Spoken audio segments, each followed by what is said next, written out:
Quels sont les premiers pays qui vous viennent à l'esprit quand on parle de puissance coloniale? Vous pensez probablement aux Britanniques, aux Français, aux Portugais ou aux Néerlandais.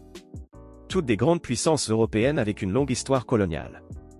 Mais une grande puissance européenne ne semblait pas jouer de rôle dans cette compétition pour les colonies, Autriche.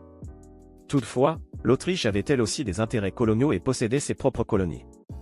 Nous allons donc nous pencher aujourd'hui sur la politique coloniale autrichienne, voir où les Autrichiens étaient actifs dans le monde et quel était le succès de leurs colonies.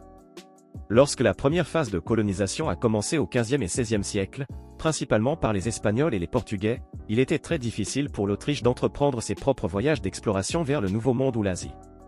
L'Autriche, qui était entre-temps gouvernée par sa propre lignée de Habsbourg, se trouvait en Europe centrale et n'avait pas d'accès propre à la mer, ce qui l'empêchait déjà de trouver une solution logistique. Mais cela changea brusquement au début du XVIIIe siècle. Dans le cadre de la guerre de succession espagnole, l'Autriche obtint en 1714 la possession des Pays-Bas autrichiens, qui comprenaient à peu près le territoire de l'actuelle Belgique et du Luxembourg.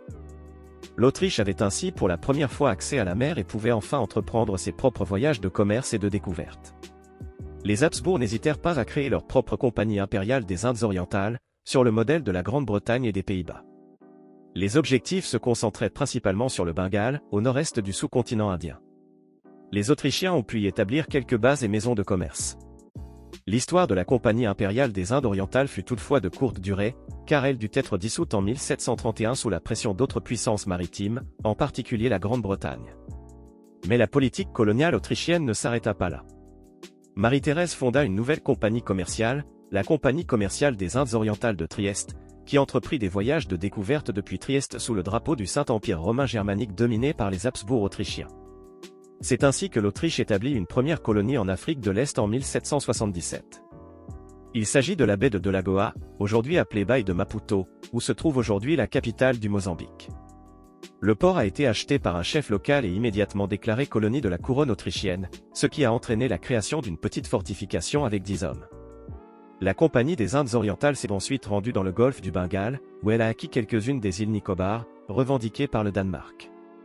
Elles furent également nommées colonies de la couronne autrichienne, des maisons de commerce furent créées, mais seulement 6 hommes furent laissés sur place pour les défendre.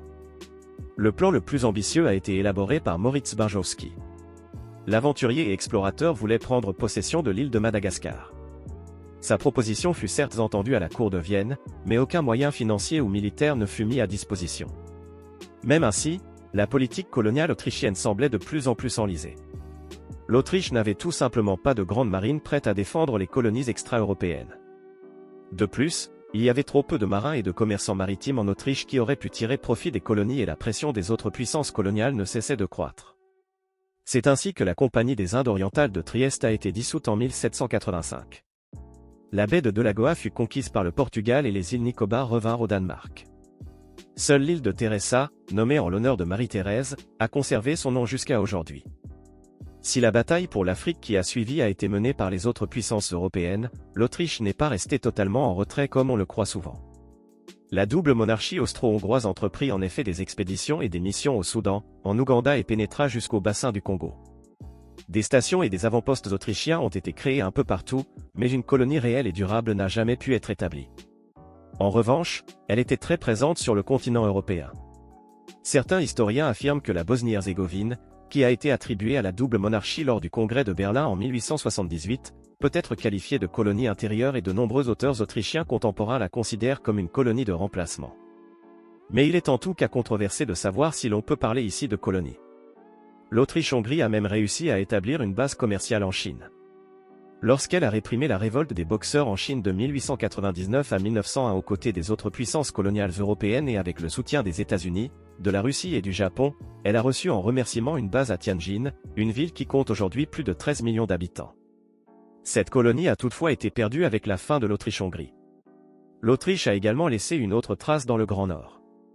Lors d'une expédition austro-hongroise au nord du pôle en 1873, les navigateurs ont aperçu un grand archipel de 191 îles qu'ils ont appelé le pays François-Joseph en l'honneur de l'empereur François-Joseph Ier. Et l'archipel, qui fait aujourd'hui partie de la Russie, porte encore ce nom aujourd'hui.